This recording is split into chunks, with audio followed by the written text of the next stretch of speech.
Assalamualaikum warahmatullahi wabarakatuh. Salam sejahtera bagi kita semua. Kembali lagi kita pada pertemuan kali ini untuk melakukan perkuliahan secara daring melalui media Zoom. Yakni pada kesempatan mata kuliah metodologi penelitian yang diampu oleh Bu Safitri Wana Buliandari. Pada kesempatan kali ini kita akan melakukan presentasi yang akan dibawa oleh kelompok 5 dengan materi penelitian tindakan. Bagi kelompok 5, waktu dan tempat dipersilakan. Terima kasih untuk Zakaria, izin untuk share screen.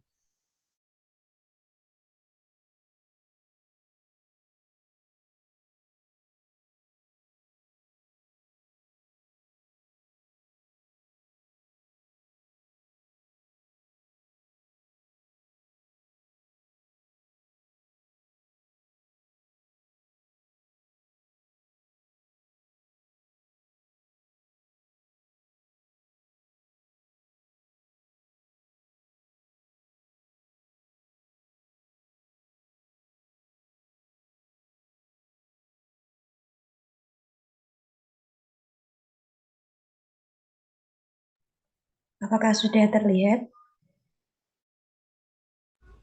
Sudah.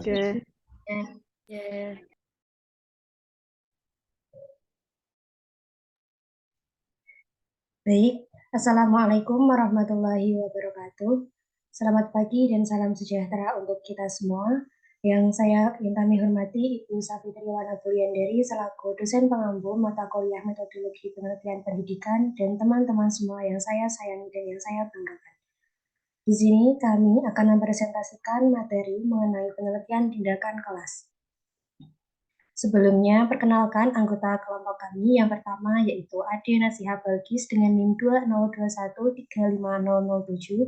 Yang kedua, saya Admi Naila Agustina dengan NIM 202135010. Dan yang ketiga, Hairina Moktavia dengan NIM 202135020. Di sini kami akan membahas 5 topik. Yang pertama yaitu mengenai pengertian, karakteristik, prinsip, dan manfaat penelitian tindakan kelas. Yang kedua yaitu model-model dalam penelitian tindakan kelas. Yang ketiga, konsep dasar penelitian tindakan kelas. Yang keempat, prosedur dalam penelitian tindakan kelas. Dan yang terakhir, cara menganalisis data dalam penelitian tindakan kelas. Langsung saja menuju materi yang pertama, yaitu mengenai pengertian, karakteristik, prinsip, dan manfaat penelitian tindakan kelas. Pengertian penelitian tindakan kelas. Penelitian tindakan kelas atau yang biasa disingkat dengan PTK sebenarnya berasal dari bahasa Inggris yaitu Classroom Action Research. Penelitian tindakan kelas adalah penelitian yang dilakukan di dalam kelas dengan menggunakan suatu tindakan oleh guru untuk meningkatkan kualitas proses belajar mengajar di dalam kelasnya sendiri untuk memperoleh hasil yang lebih baik dari sebelumnya.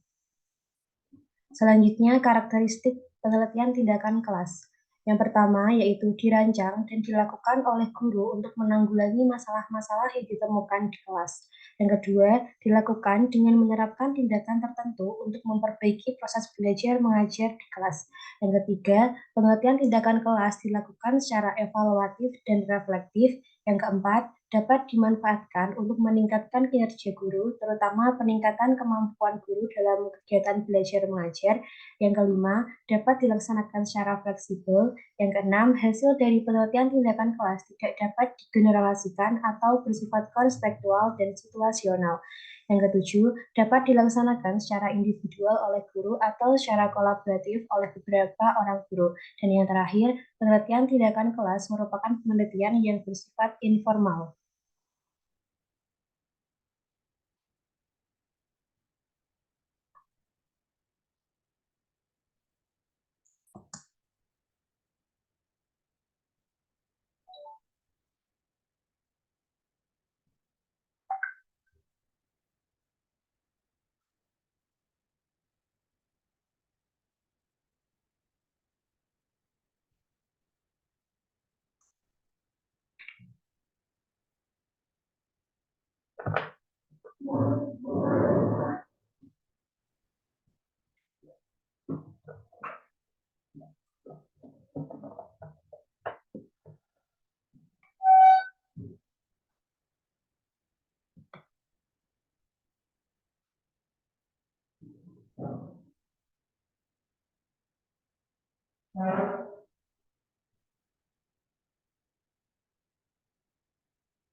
Mohon maaf, selanjutnya yaitu prinsip PTK. Prinsip PTK ada tiga. Yang pertama yaitu tindakan yang dilakukan dalam PTK merupakan suatu kegiatan yang dirancang secara sengaja untuk dilakukan oleh siswa dalam KBM dengan tujuan tertentu. Yang kedua, kegiatan yang dilakukan dalam pembelajaran harus berupa tindakan yang diyakini lebih baik dari kegiatan yang biasa dilakukan oleh guru di kelas. Dan yang terakhir, tindakan yang dilakukan oleh guru dalam PTK adalah tindakan yang berbeda dan yang biasa dilakukan guru dalam praktek pembelajaran sebelumnya, karena tindakan yang sudah pernah dilakukan dipandang belum memberikan hasil yang memuaskan. Selanjutnya yaitu manfaat PTK. Manfaat pengertian tindakan kelas antara lain yaitu pertama, meningkatkan mutu dan kualitas pembelajaran di kelas. Yang kedua, mengembangkan kinerja profesionalisme guru. Yang ketiga, melatih guru menjadi pemecahan masalah yang handal. Dan yang terakhir, melatih kreativitas guru. Selanjutnya, mengenai model-model pengertian tindakan kelas akan disampaikan oleh Adi Nasia Balkis. Kepadanya dipersilakan.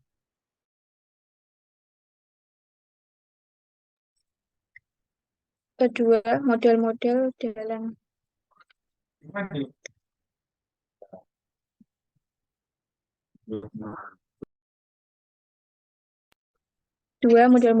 penelitian tindakan kelas.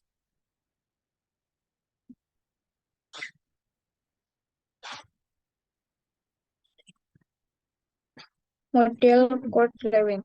Penelitian tindakan menurut Kurt-Lewin terdiri dari 4 komponen kegiatan yang dipandang sebagai satu siklus, yaitu perencanaan atau planning, tindakan atau acting, pengamatan atau observing, dan refleksi atau reflecting.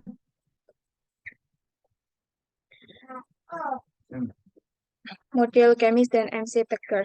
Rancangan Kemis dan Tucker dapat mencakup sejumlah siklus, masing-masing terdiri dari tahap-tahap perencanaan atau plan, pelaksanaan dan pengawalan atau and service, dan refleksi atau reflect. Tahapan-tahapan ini berlangsung secara berulang-ulang sampai tujuan penelitian tercapai. Model John Elliot dimulai dari penemuan masalah, kemudian dirancang tindakan tertentu yang dianggap mampu memecahkan masalah tersebut. Kemudian diimplementasikan, dimonitor, dan selanjutnya dilakukan tindakan berikutnya jika dianggap perlu. Model Dave Ebert. Bentuk spiral yang merupakan karya Kemis dan MC Tucker bukan merupakan cara yang terbaik untuk menggambarkan proses refleksi aksi. Terdapat juga model Dave Ebert sebagai pengembangan model sebelumnya. 3. Konsep dasar penelitian tindakan kelas. Konsep dasar penelitian tindakan kelas. Yang pertama, yaitu adanya partisipasi dari peneliti dalam suatu program kegiatan. Yang kedua, yaitu adanya tujuan untuk meningkatkan kualitas suatu program atau kegiatan melalui penelitian tindakan. Yang ketiga, yaitu adanya tindakan atau treatment untuk meningkatkan kualitas suatu program atau kegiatan.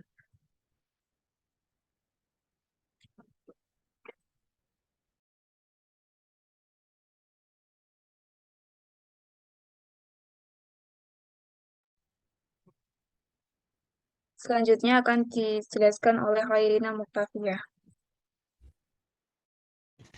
Baik, terima kasih atas kesempatan yang telah diberikan. Materi yang keempat, yakni tentang prosedur dalam penelitian tindakan kelas. Prosedur dalam penelitian tindakan kelas terdapat 4 tahapan, terdapat 4 prosedur atau tahapan. Yang pertama adalah penyusunan rencana atau planning. Dalam penyusunan rencana atau planning, rencana tindakan merupakan tindakan yang tersusun yang harus prospektif dan memandang ke depan, dapat diramalkan dalam batas tertentu, dan harus cukup fleksibel untuk dapat diadaptasikan dengan pengaruh yang dapat diduga dan kendala yang sebelumnya belum terlihat. Yang kedua, yakni tindakan atau acting. Dalam tindakan atau acting, praktik yang dimaksud merupakan gagasan dalam tindakan yang digunakan sebagai pijakan bagi pengembangan tindakan-tindakan berikutnya, yaitu tindakan yang bertujuan untuk memperbaiki keadaan dengan didasari oleh niat. Yang ketiga, yakni pengamatan atau observasi atau observing, yakni hal-hal yang perlu diobservasi oleh peneliti dalam PTK atau penelitian tindakan kelas adalah proses melaksanakan tindakan, pengaruh tindakan, keadaan dan kendala tindakan, cara kendala dan kendala tersebut menghambat atau mempermudah tindakan yang telah direncanakan dan pengaruhnya, serta persoalan lain yang timbul. Yang keempat, yakni refleksi atau reflecting. Dalam refleksi memiliki aspek evaluatif, karena refleksi meminta peneliti untuk menimbang-nimbang pengalamannya untuk menilai apakah pengaruh memang diinginkan dan memberikan saran-saran tentang cara-cara untuk meneruskan tindakan.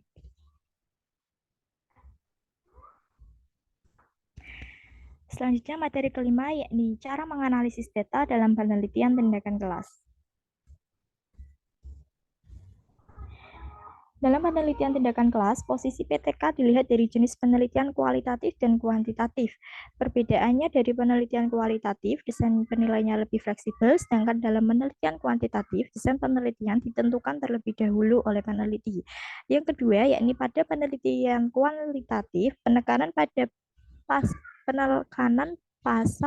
deskripsi perubahan situasi, sedangkan pada penelitian kuantitatif biasanya ada variabel yang dikontrol atau dimanipulasi.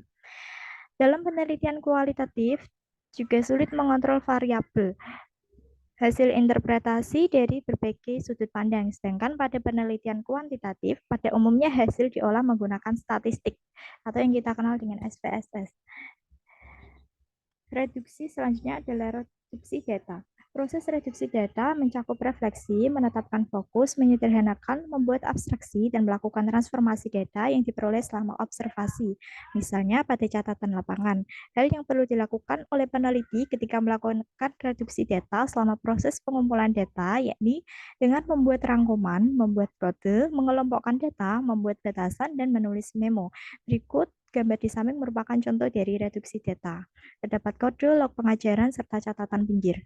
Selanjutnya yakni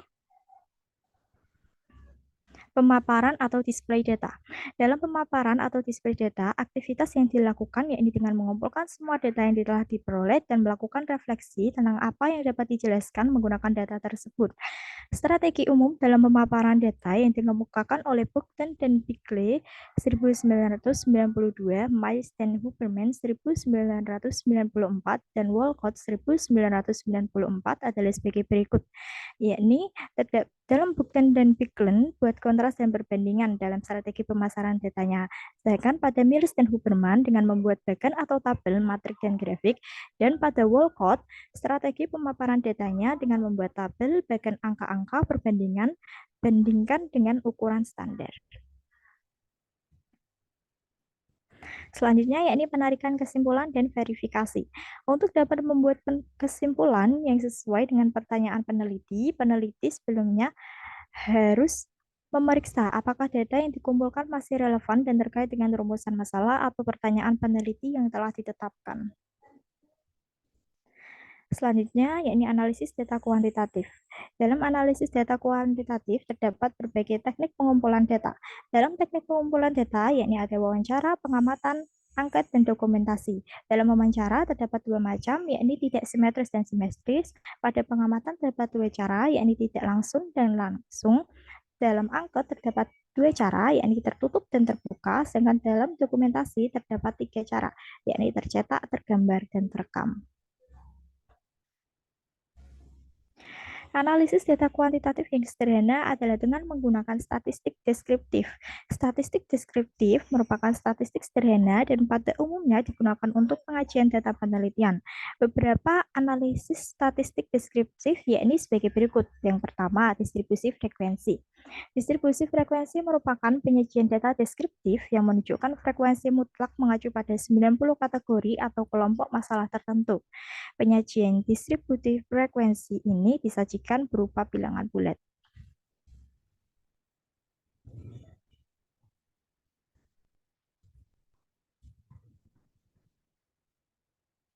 Yang kedua, yakni distribusi presentase. Distribusi presentase merupakan disebut sebagai frekuensi relatif yang menunjukkan informasi data dalam presentase. Informasi yang ditunjukkan menunjukkan besarnya bagian aspek yang satu dibandingkan dengan data keseluruhan sehingga dapat menunjukkan imbangan besarnya setiap bagian secara relatif. Yang ketiga, diagram. Diagram atau grafik merupakan bentuk penyajian data kuantitatif secara visual. Grafik yang umumnya digunakan adalah histogram, poligon, dan Guess rapi atau pie. Yang keempat, modus. Modus merupakan nilai yang muncul paling banyak dalam distribusi. Contohnya, pada kasus penyebaran skor berikut yakni 16, 25, 14, 25, 30, 25, 17, 25, 25, 23. Dalam data tersebut, modusnya adalah 25 karena 25 adalah nilai yang paling sering muncul dalam data tersebut. Yang ketiga, yang kelima yakni median. Median merupakan nilai tengah, yakni nilai yang menjadi batas skor antara 50% subjek yang memiliki nilai lebih besar dan 50% nilai subjek yang berada di bawahnya. Contohnya, pada kasus 91 distribusi skor sebagai berikut. Yakni 10, 11, 12, 13, 14, 15, 16, 17, 18, 19, 20, 21. Dari data tersebut, mediannya yakni 15,5. Karena datanya itu genap, sehingga diambil dua data pada tengah yaitu 15 dan 16, dibagi 2, hasilnya adalah 15,5.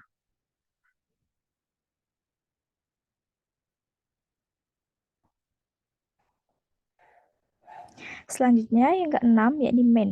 Mean atau nilai rata-rata merupakan ukuran tendensi sentral yang paling banyak digunakan dalam penelitian. Nilai rata-rata dihitung dengan cara menjumlahkan seluruh nilai, selanjutnya dengan dibagi rata-rata dengan jumlah kasusnya. Contohnya, dalam kasus distribusi skor, yakni 16, 25, 14, 30, 25, 17, 25, 25, 23, maka nilai rataannya adalah 22,4. Yang ketujuh, standar deviasi. Standar deviasi banyak digunakan dalam analisis statistik deskriptif selain nilai rata-rata dan diagram.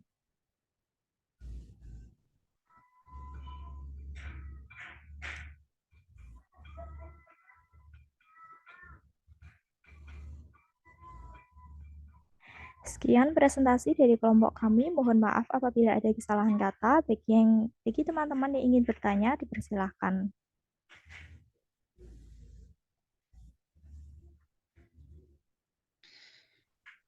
Izin bertanya kepada kelompok 5.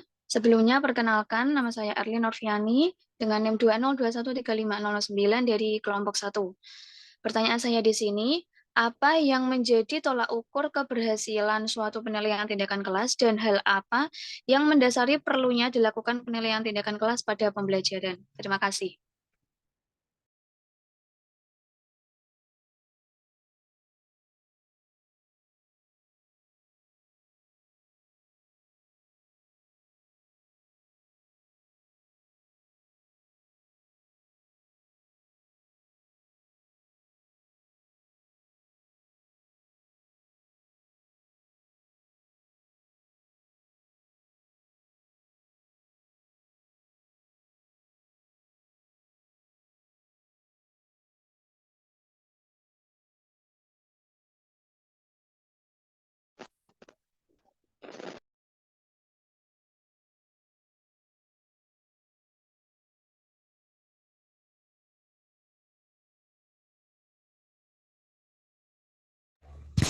Mohon maaf, boleh diulangi kembali pertanyaannya?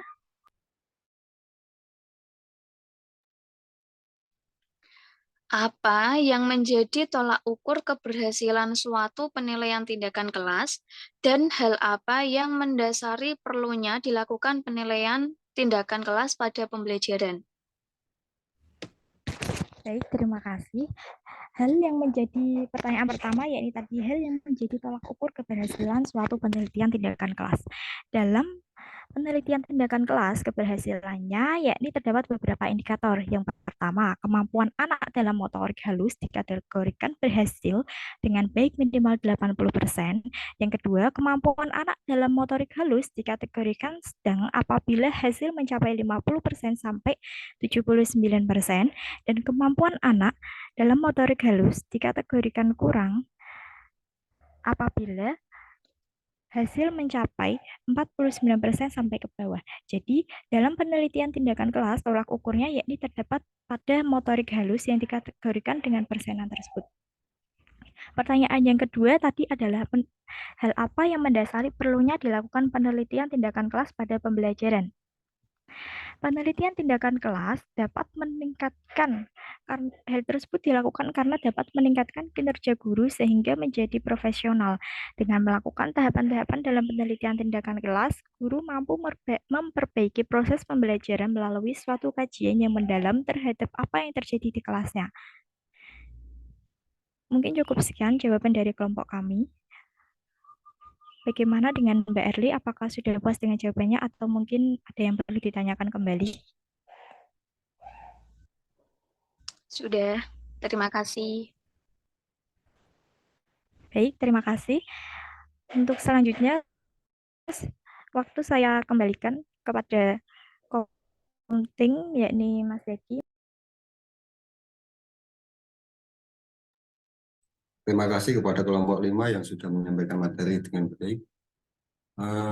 Untuk selanjutnya, apabila tidak ada yang ditanyakan lagi, maka kita akan menutup perkuliahan pada pagi hari ini. Wassalamualaikum warahmatullahi wabarakatuh. Waalaikumsalam warahmatullahi wabarakatuh.